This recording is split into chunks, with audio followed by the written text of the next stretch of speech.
Kita adalah apa yang kita makan. Yohanes 6 ayat 51 sampai 58. Akulah roti hidup yang telah turun dari surga. Jikalau seseorang makan roti ini, ia akan hidup selama-lamanya. Dan roti yang akan kuberikan untuk hidup dunia ialah dagingku. Orang-orang Yahudi pun bertengkar antara sesama mereka dan berkata, bagaimana ia ini dapat memberikan dagingnya kepada kita untuk dimakan? Karena itu, kata Yesus kepada mereka, sesungguhnya aku berkata kepadamu, jikalau kamu tidak makan daging anak manusia dan minum darahnya, kamu tidak mempunyai hidup di dalam dirimu. Siapa saja yang makan dagingku dan minum darahku, ia mempunyai hidup yang kekal, dan aku akan membangkitkan dia pada akhir zaman. Sebab dagingku benar-benar makanan dan darahku benar-benar minuman. Siapa saja yang makan dagingku dan minum darahku, ia tinggal di dalam aku dan aku di dalam dia. Sama seperti Bapa yang hidup mengutus aku dan aku hidup oleh Bapa, demikian juga siapa saja yang memakan aku akan hidup oleh aku. Inilah roti yang telah turun dari surga, bukan roti seperti yang dimakan nenek moyangmu dan mereka mati.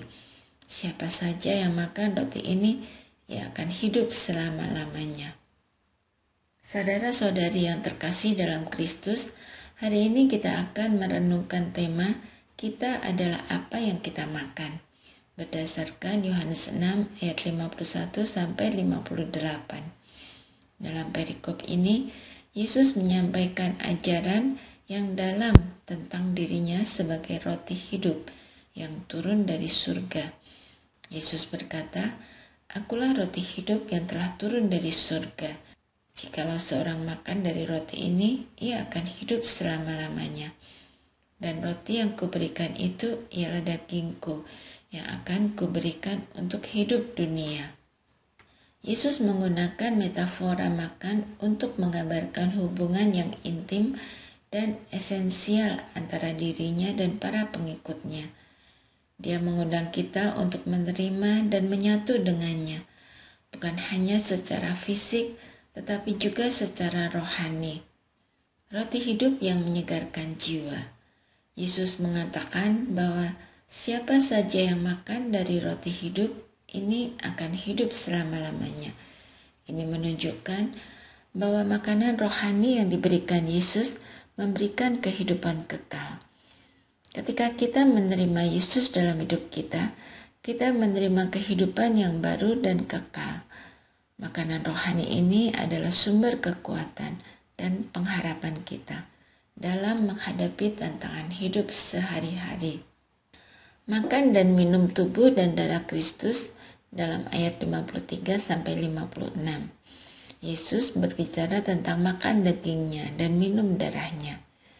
Ini adalah ajakan untuk berpartisipasi dalam perjamuan kudus, di mana kita memperingati pengorbanan Kristus di kayu salib.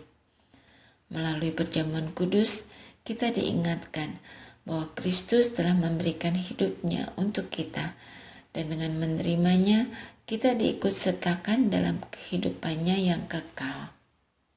Menjadi bagian dari Kristus, Yesus berkata, barang siapa makan dagingku dan minum darahku, ia tinggal di dalam aku dan aku di dalam dia.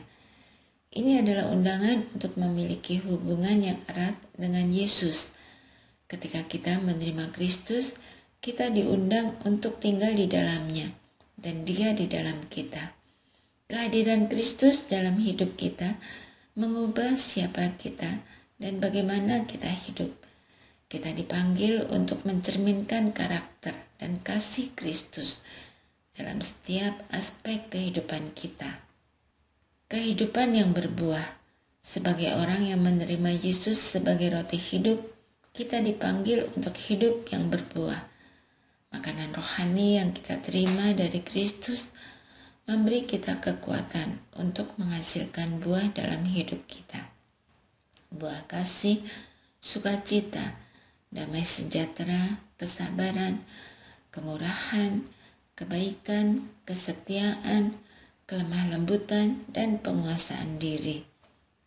Kita adalah apa yang kita makan.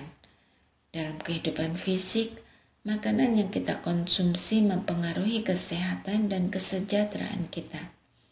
Demikian juga dalam kehidupan rohani. Apa yang kita makan secara rohani menentukan kondisi rohani kita. Jika kita mengisi hidup kita dengan firman Tuhan, berdoa, dan berpartisipasi dalam sakramen, kita akan dikuatkan dalam iman dan lebih mampu mencerminkan Kristus dalam kehidupan kita sehari-hari. Marilah kita terus mengisi hidup kita dengan roti hidup yang adalah Yesus Kristus, agar kita dapat hidup dalam kekekalan dan mencerminkan kasih dan karakternya kepada dunia. Diskusikan. 1. Bagaimana pemahaman Anda tentang Yesus sebagai roti hidup yang memberikan kehidupan kekal mempengaruhi cara Anda menjalani hidup sehari-hari? 2. Bagikan pengalaman pribadi di mana Anda merasakan kekuatan rohani dari makan firman Tuhan dan berpartisipasi dalam perjamuan kudus. Bagaimana hal itu menguatkan iman Anda? 3. Dalam kehidupan sehari-hari, bagaimana Anda bisa lebih intensional dalam memakan roti hidup yang adalah Yesus Kristus? Apa langkah konkret yang bisa Anda ambil untuk memperdalam hubungan Anda dengannya?